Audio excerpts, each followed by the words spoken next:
Hello दोस्तों, I hope कि आप सभी लोग अच्छे होंगे। तो आज हम इस वीडियो पर 100 लाइक्स का टारगेट रखते हैं, तो प्लीज इसे पूरा कर देना। और मैं आपको एक जानकारी देना चाहता हूँ, यदि आपको योगा डिलीवरी के एपिसोड देखने हैं तो आप मेरे दूसरे चैनल पर जाके उसे देख सकते हैं, जिसका लिंक मैंने वीडियो के डिस्क्रिप्शन में ऐड कर दिया है। तो पिछले एपिसोड में हमने देखा था कि डोल्सो और बैकजोंग की फाइट होती है, जहाँ पर बैकजोंग को पता चलता है कि ये तो डोल्सो है, जिसके बाद योरम बैकजोंग को बोलती है कि तुम ये लुटेरे वाले काम छोड़ दो, लेकिन बैकजोंग उसकी बात नहीं सुनता, जिसके बाद वो उन दोनों को अलविदा बोलकर वहां से चले जाता है। इसके बाद सीन शिफ्ट होता है और हम नेक्स्ट डे डेकाचुन और जोकन को देखते हैं, जहाँ पर कुछ लेडी सर्वेंट डेकाचुन को बोलती हैं कि वो इस घटिया लड़की के साथ काम नहीं करेगी, क्योंकि ये एक नंबर की कमीनी है। तो डेकाचुन उनको शांत कराता है और बोलता है कि ठीक है, आज से जोकन को मैं घर का काम देता हूँ। तो जोकन बोलती है कि मुझे इसमें कोई प्रॉब्लम नहीं है। तभी वहाँ पर योरम आ जाती है, जहाँ डेकाचुन उसे बोलता है कि तुम्हें आज से जोकन को घर के काम के बारे में सिखाना होगा। तो योरम बोलती है कि ठीक है मास्टर, जहाँ पर योरम अपने मन में बोलती है कि तुझे तो मैं अच्छे से मजा चखाऊंगी। वहीं यहाँ पर हम इन दोनों के बीच में एक इंटरनल वॉर को देख सकते हैं। इसके बाद हम डेकाचुन को देखते हैं, जो बोलता है कि मुझे नहीं पता कि जोकन ने कैसी चाल चली है, लेकिन उसने जनरल को कैसे मनाया। जहाँ हम फ्लैशबैक में देखते हैं कि जनरल ने डेकाचुन को जाने से पहले बोला था कि सेंगवान की सर्वेंट को बिना किसी कीमत के खरीद लो,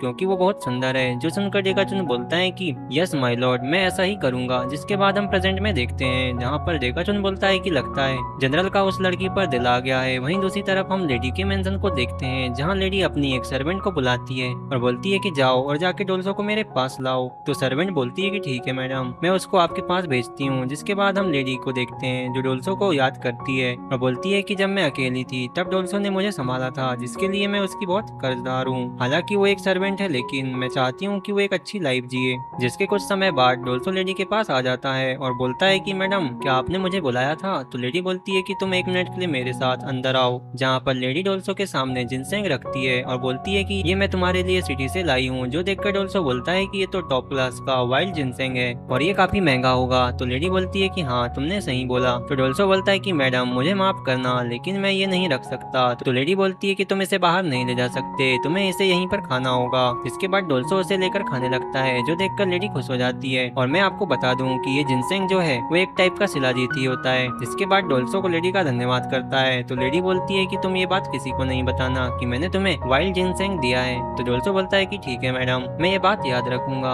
और तभी हम डोल्सो को देखते हैं, जो बोलता है कि मुझे इसे खाने के बाद बहुत ही अच्छा फील हो रहा है। और तभी हम उसके पेंट में देखते हैं, जहाँ उसका सामान बड़ा हो जाता है। जो देखकर डोल्सो लेडी से इस गुस्ताखी के लिए माफी मांगता है। वहीं लेडी बोलती है कि क्या ये सब उस वाइल्ड जिनसेंग के कारण हो रहा है? जिसके बाद लेडी बोलती है कि तुम्हें इसको शांत कर लेना चाहिए, क्योंकि तुम इस कंडीशन में बाहर नहीं जा सकते हो। तो डोल्सो बोलता है कि यस मैडम। इसके कुछ समय बाद हम डोल्सो को देखते हैं, जो लेडी के रूम पर होता है, जहाँ लेडी उसे बोलती है कि क्या ये अभी तक शांत नहीं हुआ? तो डोल्सो बोलता है कि नहीं। और डोल्सो बोलता है कि मैडम, मुझे यहाँ से ऐसे ही जाना होगा। तो लेडी बोलती है कि नहीं, तुम ऐसे नहीं जा सकते, वरना लोग गलत समझ लेंगे। जिसके बाद मैडम बोलती है कि मुझे पता है इसको कैसे शांत कराना है। जो बोलकर वो डोल्सो के सामान को चेक करने लगती है। ये देखकर तो डोल्सो की हालत खराब हो जाती है। वहीं इसके बाद सीन शिफ्ट होता है और हम डुबाकी और यूंग को देखते हैं, जहाँ यूंग डुबाकी से बोलता है कि भाई, मैं आराम कर रहा हूँ, यदि कोई आए तो मुझे जगा देना। जहाँ पर डुबाकी काम कर रहा होता है, तभी उसे वहाँ पर किसी के आने का फील होता है और वहाँ पर जोकन आ जाती है, जहाँ उसे देख डुबाकी बोलता है कि तुम्हारी ये हालत किसने करी? तो जोकन बोलती है कि मुझे उन कमीनी औरतों ने पीटा है, मैं उन कमीनी औरतों को नहीं छोड़ूंगी। और वो बोलती है कि यदि मैं इस घर में एक बड़ी पोस्ट में चले गई तो मैं उन सभी को बेच दूंगी। इसके बाद डुबाकी बताता है कि जोकन पहले ऐसी नहीं थी। एक दिन सेकवान ने अपने घर पर जोकन को लाया, जो कि एक सर्वेंट की बेटी थी। वो उस समय 10 साल की थी और वो उस समय बहुत ही सुंदर थी। जहाँ पर हम दोनों लोग साथ में रहते थे और हम दोनों बहुत ही करीब आ गए थे। जैसे जैसे जोकन बड़ी होते गई, सेंगवान का नजरिया बदल गया। जहाँ पर एक दिन उसने जोकन को अपने कमरे में बुलाया और उसके साथ फोर्सफुली उसकी ले ली। इसके बाद वो इसी तरह जोकन का फायदा उठाते गया। और जब सेंगवान की वाइफ को जोकन के बारे में पता चला तो उसने जोकन की बहुत ही पिटाई करी। इसके कारण धीरे धीरे प्यारी जोकन मर गई और एक क्रूर और हिंसक जोकन बन गई। इसके बाद हम प्रेजेंट में जोकन को देखते हैं, जो यूंग को नींद से उठाती है और खुद सो जाती है। जो देखकर यूंग बोलता है कि ये तो एक नंबर की कमीनी लड़की है। इसके बाद सीन शिफ्ट होता है और हम डोल्सो और लेडी को देखते हैं, जहाँ पर लेडी अपनी हसरत भरी निगाहों से डोल्सो के साथ उसका गेम बजाने लगती है। जो देखकर डोल्सो को विश्वास नहीं होता। जहाँ लेडी का गेम बजाने के बाद वो लेडी को वाइल्ड जिनसेंग के लिए फिर से धन्यवाद करता है और बोलता है कि मैं अब चलता हूँ। तो लेडी बोलती बोलती है कि ठीक है तुम जा सकते हो, जिसके बाद वो वहाँ से भागते हुए चले जाता है। इसके बाद नेक्स्ट सीन में हम रात में डोल्सो और सुरीन को देखते हैं, जहाँ सुरीन डोल्सो को हॉर्स राइडिंग के साथ साथ क्रॉसबो चलाना सिखाती है और बोलती है कि अगर तुमको एक अच्छा कमांडर बनना है तो इसे सीखना होगा। जहाँ वो देखती है कि डोल्सो काफी कम समय में वो भी सीख गया है। जिसके बाद सुरीन बोलती है कि क्या तुम नेक्स्ट विंटर में मिलिट्री में ज्वाइन करना चाहोगे? तो डोल्सो बोलता है कि मुझे नहीं पता, मैं अभी पूरी तरह से तैयार हूँ या नहीं। जिसके बाद सुरीन बोलती है कि चलो इसे खत्म करो, अब हमें यहाँ से जाना चाहिए, और बोलती है कि इन घोड़ों को अस्तबल में छोड़ दो। इसके बाद सीन शिफ्ट होता है और हम मेंशन में जोकन को देखते हैं, जो काम के समय सो रही होती है। जहाँ तभी योरम आती है और बोलती है कि ये तुम क्या कर रहे हो, अच्छे से पोछा लगाओ। वहीं योरम बोलती है कि इस जोकन का मैं क्या करूँ, ये एक नंबर की कामचोर है, वैसे मैं इसको मार भी नहीं सकती क्योंकि ऑलरेडी इसको आंटियों ने पीटा है। जिसके बाद योरम सोही के कमरे के बाहर से बोलती है कि मैडम मैं आपके लिए पानी लाई हूँ। तो सोही बोलती है कि उसे बाहर ही छोड़ दो। जो सुनकर जोकन बोलती है कि मैडम सोही आज इतना रूड क्यों बोल रही है, क्या कुछ हुआ है? तभी जोकन ये देखकर खुश हो जाती है और योरम से बोलती है कि सोही तुम्हें देखना भी नहीं चाहती। वहीं यहाँ पर जोकन समझ जाती है कि मैडम सोही भी डोल्सो को लाइक करती है। तभी मैडम सोही कमरे से बाहर आती है और योरम से बोलती है कि जाओ और जाके डोल्सो को लेकर आओ। तो योरम बोलती है कि आपको उससे क्या काम है? तो सोही बोलती है कि मुझे नाव में घूमना है, आज मौसम बहुत ही अच्छा है, इसलिए नाव चलाने के लिए उसकी जरूरत पड़ेगी। तो योरम बोलती है कि ठीक है, मैं तैयार होकर उसे लेने जाती हूँ। तो सोही बोलती है कि नहीं, तुम डोल्सो को बुलाकर लाओ, मेरे साथ जोकन जाएगी। इसलिए वो जोकन से बोलती है कि जोकन तुम रेडी हो जाओ। जहाँ सोही बोलती है कि मैं जोकन को अपने साथ ले जाना चाहती हूँ। जिसके बाद हम डोल्सो को देखते हैं जो सोही के साथ जाने के लिए रेडी हो जाता है। वहीं पर योरम जोकन को बोलती है कि उसे 1 मिनट के लिए भी अकेला नहीं छोड़ना, समझी तुम? तो जोकन बोलती है कि तुम चिंता मत करो, मैं उसका ध्यान रखूंगी। इसके बाद हम जोकन को देखते हैं जो उन दोनों के बीच में आ जाती है, जहाँ वो बोलती है कि मुझे भी ये पसंद नहीं कि कोई मेरे डोल्सो को टच करे। इसके बाद हम उन तीनों को जंगल में देखते हैं, जहाँ पर सोही नोटिस करती है कि जोकन बार बार उसके और डोल्सो के बीच में आ रही है। तो सोही बोलती है कि जोकन तुम मेरी सर्वेंट हो, तो तुम डोल्सो के पास क्यों हो? तो जोकन बोलती है कि मैडम मैं तो बस आपका ध्यान रख रही हूँ कि कहीं डोल्सो आपको छूने की कोशिश न करे। जिसके बाद वे लोग नदी के पास आ जाते हैं, जहाँ पर जोकन बोलती है कि मैं फर्स्ट टाइम नाव पर बैठूंगी। लेकिन तभी सोही बोलती है कि जोकन तुम वापस जाओ और मेरे कपड़े ले आओ, मैं नाव में घूमते हुए भीग सकती हूँ, इसलिए जल्दी करो। तो जोकन बोलती है कि यस मैडम, मैं अभी जाती हूँ। यहाँ पर सोही उसे